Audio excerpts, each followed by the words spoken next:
తిరిగి బాండ్ పేపర్లు రాసిచ్చిన బాండ్ పేపర్లు ఇంటింటికి తిరిగిండ్రు చెప్పిండ్రా చాలా మంది అడిగిండ్రు మరి మీరు అడ్డగోలు చెప్తున్నారు అడ్డం పొడుగు చెప్తున్నారు ఎటువంటి అడ్డ చెప్తున్నారు యాడికెళ్ళి ఇస్తారా భయ అని అడిగిండ్రు పేపర్ వాళ్ళు అడిగిండ్రు ఇప్పుడు ఆర్థిక మంత్రి ఉన్నాయన టీవీలలో చెప్పిండు ఆయన ఇస్తాం చేసి చూపిస్తాం మాది పేద పార్టీ 120 ఏళ్ళ అనుభవం ఉన్న పార్టీ మమ్మల్ని మించిన సిపాయిలు లేరు అని ఒకటి జబ్బలు తెరిచే ఒకటి మెడలు తెరిచే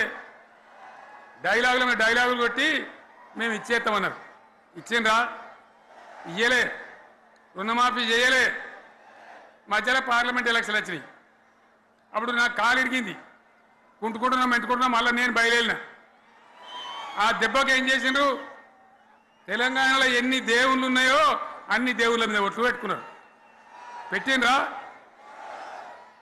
బహిరంగ సభలలో ఆడిడ కూడా కాదు ఇన్ని మాటలు చెప్పి ప్రజల్ని ఏమార్చింది ఒక ఉచిత బస్ అని పెడితే అది జుట్లు పట్టుకొని కొట్టుకుందానికి మనకత్తాను తప్ప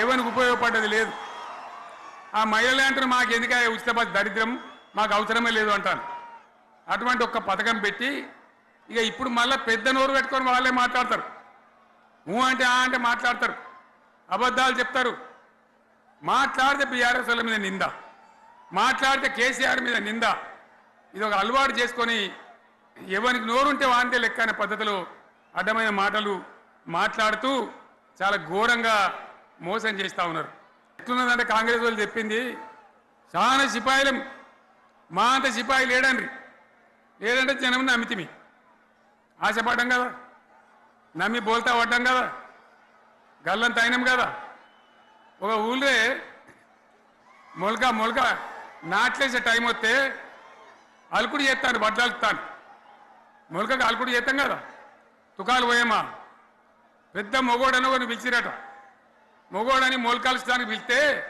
ఎలుక పిల్లని చూసి ఎల్లంకర పడ్డాడు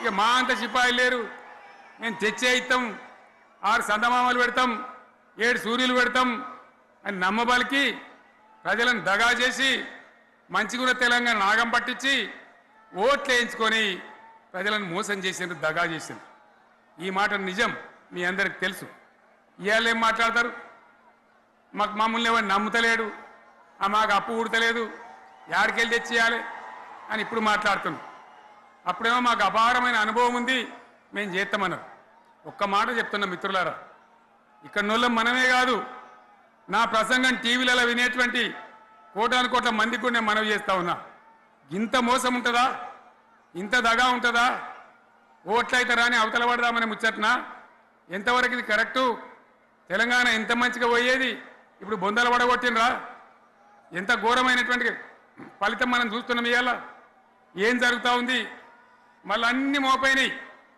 ఇక దుకాణం పెడతామన్నారు లొల్లు పెట్టిండ్రు బొబ్బ పెట్టిండ్రు ఇక ఓట్లయినాక ఎత్తాడు తవ్వడు మోయాడు బాయి పడతాం జోరుగా చెప్తే 6 నెలల ఏమయ్యారంటే ఇక ఆయనతో రేపు అవుతుంది ఎల్లుండి అవుతుంది సంక్రాంతికి అవుతుంది దీపావళికి అవుతుంది మార్చి 31కి అవుతుంది మార్చి 31 లేదు మన్ను లేదు ఏది కూడా చేసింది లేదు మీరెందుకు దునుకులాడుతున్నారు మీరెందుకు బలైతారు రేపు మీకు రాజకీయాలు ఎందుకు మీ డ్యూటీ మీరు చేయండి మేము బీఆర్ఎస్ ఎప్పుడు శాసనాన్ని ఉల్లంఘించం చట్టాలను ఉల్లంఘించం అయినా నేను ఒక్క మాట మళ్ళీ చెప్తా ఉన్నా మీకు ఆల్రెడీ చెప్తా ఉన్నారు పార్టీ నుంచి ఎక్కడ ఎవరిని మీ మీద అన్యాయం కేసులు పెట్టినా మన టీఆర్ఎస్ లీగల్ సెల్ వీరులు ఉన్నారు మీరు భయపడే అవసరం లేదు న్యాయస్థానాలని అక్కడ పోరాటం చేద్దాం మీకు అండగా కేసీఆర్ ఉంటాడు బీఆర్ఎస్ ఉంటుంది అందరం ఉంటాం ఇక ఈడికెళ్ళి నేను కూడా ఊకోను నేను బయలుదేరుతా యాందాకైనా మంచిదే ఎవరెవని సంగతి ఏందో ఎవరైనా లెక్కేందో అన్ని కూడా లెక్కలు తీద్దామని మనవి చేస్తా ఉన్నా ఈ రకంగా మనం ముందు పోవాలి ఒక్క మాటలను ఉన్నదా ఇవాళ ఈ ప్రభుత్వం ఈ కాంగ్రెస్ నయవంచక ప్రభుత్వం సంక్షేమంలో ఫెయిల్ మంచినీళ్ళలో ఫెయిల్ పొలాలకు నీళ్ళు ఇవ్వడంలో సాగు నీళ్ళలో ఫెయిల్ కరెంటు సరఫరాలో ఫెయిల్ రైతు బంధులో ఫెయిల్ విత్తనాలు ఎరువులు సరఫరాలో ఫెయిలేనా ధాన్యం కొనుగోలలో ఫెయిల్ పల్లెలు పట్టణాల అభివృద్ధిలో ఫెయిల్, భూముల ధరలు పెంచడంలో ఫెయిల్. మరి దేంట్లో పాస్ అయిండు? ఎటు పడితే అటు ఒర్రుడు, దేవుళ్ళ మీద ఒట్లు పెట్టుడు, అబద్ధ వాగ్దానాలు చేసుడు.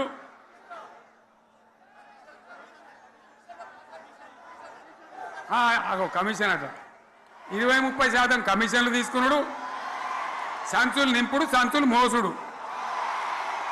అంతేనా? కరెక్టేనా ఈ మాట అన్నా? కరెక్టేనా?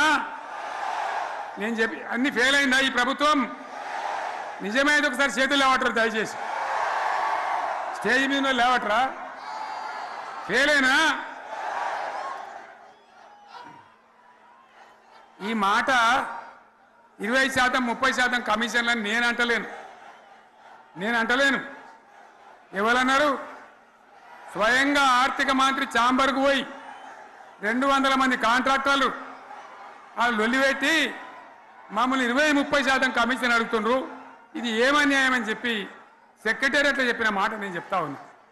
ఈ విధంగా మాజీ సర్పంచులు పాపం వాళ్ళు పనిచేసిన మా బిల్లులు ఇవ్వమనంటే వాళ్ళ గోస ఉచ్చుకుంటా ఉన్నారు.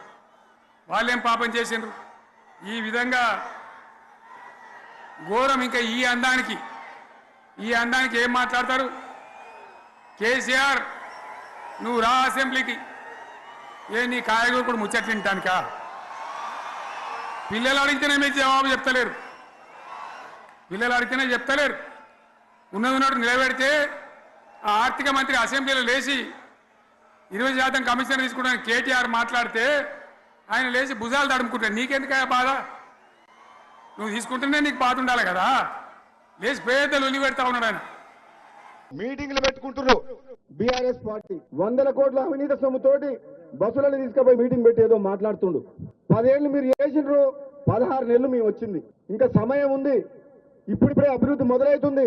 ఆగం చేసిన తెలంగాణని గాడిలో పెట్టే బాధ్యత ఈ కాంగ్రెస్ పార్టీ ముఖ్యమంత్రి రేవంత్ రెడ్డి గారి నాయకత్వంలో మీరందరూ కూడా కష్టపడుతున్నాం. మరి ఎందుకు ఆవేశంతో ఒక తెలంగాణలో కాంగ్రెస్ అభివృద్ధి చేయట్లేదని చెప్పి మాట్లాడుతున్నారు అర్థమవుతలేదు. కానీ ఒక్క మాట చెప్పగలుగుతున్నాం, కాంగ్రెస్ పార్టీ పేదల పార్టీ, ఈ దేశ స్వాతంత్రం కోసం పోరాటం చేసిన పార్టీ, తెలంగాణ రాష్ట్రాన్ని ఇచ్చిన పార్టీ, బడుగు బలహీన వర్గాలకు ముఖ్యంగా రైతులకు అండగా ఉండే పార్టీ ఏదంటే కాంగ్రెస్ పార్టీ. ఈ కాంగ్రెస్ పార్టీ ద్వారానే పేదలకు న్యాయం జరుగుతుంది తప్పితే ఒక కుటుంబ పార్టీ ద్వారా ఎప్పటికి కూడా న్యాయం జరగదు. కాబట్టి సోదరులారా, ఏది ఏమైనా కానీ సోదరులు కోమటిరెడ్డి వెంకటరెడ్డి గారి నాయకత్వంలో, ఉత్తమ్ కుమార్ రెడ్డి గారి నాయకత్వంలో జిల్లాలో వెనుకబడిన అభివృద్ధిని కానీ, నిర్లక్ష్యంగా వదిలేసిన ప్రాజెక్టుల విషయంలో కానీ ముందుకు పోయే బాధ్యత మనది. మన అందరం కలిసికట్టుగా ఈ జిల్లాని ప్రతి ఎకరాకు సాగునీరు తీసుకొచ్చే విషయంలో కానీ, పేదలకు అండగా ఉండే విషయంలో కానీ, ఏ అభివృద్ధి విషయంలోనే సరే వెనుకడుగు వేసే ప్రసక్తి లేదు. అంత ముందుకున్న మంత్రి ఉన్నాడు, వాళ్లకు పదవులు ఉన్నాయి కానీ వాళ్ళ ముఖ్యమంత్రి దగ్గర మాట్లాడే ధైర్యం లేదు. మనకున్న మంత్రులు కేవలమే, కానీ ముఖ్యమంత్రి స్థాయి ఉన్న వాళ్ళిద్దరు కూడా, ఉత్తమ్ కుమార్ రెడ్డి గారు కావచ్చు, కోమటిరెడ్డి వెంకటరెడ్డి గారు కావచ్చు, మామూలు నాయకులు కాదు. వెంకటరెడ్డి గారు తెలంగాణ కోసం మంత్రి పదవి త్యాగం చేసినంటే ఈ ప్రజల పట్ల, ఈ నల్లగొండ జిల్లా పట్ల, ఈ తెలంగాణ రాష్ట్రం పట్ల ఎంత కమిట్మెంట్ ఉన్నదో అర్థం చేసుకోవాలి. పదవుల కోసం పాకులాడే వ్యక్తి కాదు కోమటిరెడ్డి వెంకటరెడ్డి. తన పదవినే తృణప్రాయంగా వదిలేసింది. ఆ రోజు తెలంగాణలో పిల్లలు చనిపోతుంటే కోమటిరెడ్డి వెంకటరెడ్డి గారు మంత్రి పదవిని వదిలేసినంటే మామూలు విషయం కాదు. ఎంతో మంది పిల్లలు ప్రాణత్యాగం చేస్తుంటే చూడలేక ఈ తెలంగాణ రాష్ట్రం సాధించాలని చెప్పి, 60 ఏళ్ల కళ పూర్తి కావాలని చెప్పి, ఈ ప్రాంతానికి అన్యాయం జరుగుతుందని చెప్పి తెలంగాణ రాష్ట్రం కోసం పదవి త్యాగం చేసిన వ్యక్తి. ఎవరో ఏదో మాట్లాడుతున్నారు. నిన్న మొన్న రాజకీయాలకు వచ్చిన వాళ్ళు, తెలిసి తెలవని అవగాహన లేని వ్యక్తులు, అది అన్ని మంచి పద్ధతి కాదు. ఒక వ్యక్తి అవతలి వ్యక్తి గురించి తెలుసుకొని వాళ్ళ త్యాగమేంది, వాళ్ళ కష్టమేంది, మానవత్వంతో మంచితనంతో ఈ ప్రాంతం కోసం ఇన్నేళ్లుగా ఎట్లా కష్టపడుతుందో తెలుసుకొని మాట్లాడదు. కానీ నోరుంది కదా అని చెప్పి సోషల్ మీడియాలో కానీ ఏది పడితే అది పెట్టి కరెక్ట్ కాదు. ముఖ్యంగా సోదరుడు వెంకటరెడ్డి గారు బ్రాహ్మణ వెలువల రిజర్వాయర్ ఈరోజు నీళ్లు వచ్చినాయి, మా మునుగోడుకు వచ్చినాయి నీళ్లు. కాలువల ద్వారా ఎంత సంతోషంగా ఉన్నదంటే ఉత్తమ్ కుమార్ రెడ్డి గారు మంత్రిగా వచ్చిన తర్వాత ఒక్క నిమిషం కూడా అసెంబ్లీలో కానీ బయట కానీ ఒక్క నిమిషం వేస్ట్ చేయకుండా ప్రాజెక్టుల గురించి పాటుపడుతున్న వ్యక్తి. అంటే మీకు కాంగ్రెస్ పార్టీకి మంచి పనులు చేస్తుంటే మీకంటే మీరు చేయలేని పనులు కాంగ్రెస్ పార్టీ ముఖ్యమంత్రి గారు కానీ ఉత్తమ్ కుమార్ రెడ్డి గారు కానీ వెంకటరెడ్డి గారు చేస్తుంటే మీకు మింగుడు పడతలేదు, కడుపు మండుతుంది. నేను చెప్పిన అసెంబ్లీలో కూడా మీకు ఒక్కరికే తెలివి ఉందని అనుకోకండి. మీరు ఒక్కరే పోరాటం చేస్తే తెలంగాణ రాలేదు. తెలంగాణ ఉద్యమంలో సకల జనులు ఉన్నారు, మేము ఉన్నాం. పార్లమెంట్ సభ్యునిగా నేను కొట్లాడినా ఎంతో మందిని కొట్లాడితే తెలంగాణ వచ్చింది. మీ యొక్క బీఆర్ఎస్ పార్టీ సొంతం కాదు తెలంగాణ, మీది కుటుంబ పార్టీ, ఇది మాది జాతీయ పార్టీ, పేదల పార్టీ. కాబట్టి సోదరులారా, ఏదో సోషల్ మీడియాలో కానీ అక్కడ కానీ ఏదో మాట్లాడుతున్నారు తప్పితే నిజంగా కాంగ్రెస్ పార్టీ మీద వ్యతిరేకత లేదు. వాళ్ళు క్రియేట్ చేస్తున్నారు. ప్రజలు కేసీఆర్ని కోరుకుంటున్నారంట, నవ్వుతున్నారు ప్రజలు. ఎవరు కోరుకుంటున్నారు? మరి కోరుకుంటే నేను ఫామ్ హౌస్లో ఎందుకు కూర్చోబెట్టిండ్రు? నేను ఎందుకు ఓడగొట్టిండ్రు? నువ్వు అసెంబ్లీకి రానివాడివి మీటింగ్లకు వచ్చి బహిరంగ సభలు పెట్టి మాట్లాడుతున్నావు. నువ్వు నిజంగా ఏదైనా మాట్లాడదలుచుకుంటే ప్రధాన ప్రతిపక్ష హోదా ఉన్నావు కదా, ప్రతిపక్ష నాయకుడిగా ప్రజల సమస్యల్ని అసెంబ్లీలో మాట్లాడు. మాకు ఆ సలహాలు ఈ సూచనలు తప్పు చేస్తే మమ్మల్ని అడుగు, మేము చెప్తాం. మీరు మాట్లాడుతూ మీరు చేసిన నిర్వాహకం ఏంది, మీరు చేసిన అప్పులు ఏంది, మీరు కట్టిన ప్రాజెక్టులు ఎట్లా కూలిపోయినాయి, ఈ రాష్ట్రాన్ని సర్వనాశనం చేసింది ఎట్లా చేసిన మేము చెప్తాం అసెంబ్లీ సాక్షిగా. మా ఇరిగేషన్ మినిస్టర్ గారు చెప్పారు, రాష్ట్రంలో ఇరిగేషన్ ప్రాజెక్టుల పరిస్థితి ఏంది, రాష్ట్రంలో ఆర్థిక పరిస్థితి ఏంది, రాష్ట్రంలో కరెంటు పరిస్థితి ఏంది, రాష్ట్రంలో అప్పులు ఎట్లున్నాయి ఉన్నది ఉన్నట్టుగా తెల్ల కాగితం మీద చూపించినాం. ఎందుకు రాలేదు కేసీఆర్ అని అడుగుతున్నా. అసెంబ్లీకి దమ్ముంటే అసెంబ్లీకి రా. తెలంగాణ ప్రజలు ఇచ్చిన తీర్పును గౌరవించి ప్రతిపక్ష హోదాలో వచ్చి ప్రతిపక్ష నాయకుడిగా మాట్లాడు. మీ సమాధానం చెప్తావు. నువ్వు ఎంత నిర్వాహకం చేసినావు, నువ్వు కుటుంబం ఎట్లా దోచుకున్నావు, వేల కోట్లు లక్షల కోట్ల రూపాయలు ఎట్లా అప్పులపాలైంది రాష్ట్రం అని చెప్పి మేము చెప్తున్నాం. నువ్వు ఎక్కడో మీటింగ్లు పెట్టుకొని నువ్వు అవినీతి సొమ్ము ఉంది కదా అని చెప్పి జనాన్ని తీసుకొచ్చి మాట్లాడితే కుదరదు. తెలంగాణ ప్రజలు నమ్మరు. 1000 జన్మలు ఎత్తినా మళ్ళీ బీఆర్ఎస్ పార్టీ రాదు. మన జిల్లా మంత్రికి ఏమైనా సోయుందా? వెంకటరెడ్డి గారినా విమర్శించేది? అసలు ఆయనకు ఆత్మగౌరవం ఉందా? కేసీఆర్తో మాట్లాడే దమ్ముందా? ఇక్కడ ఉన్న ప్రజానాయకుడు, మా ఎమ్మెల్యేలు ఎంపీలు మేమందరం మామూలు వాళ్ళం కాదు, అసాధ్యులం. ఏదంటే అది కొట్లాడతాం. ఈ నల్లగొండ జిల్లాని అభివృద్ధి చేస్తాం.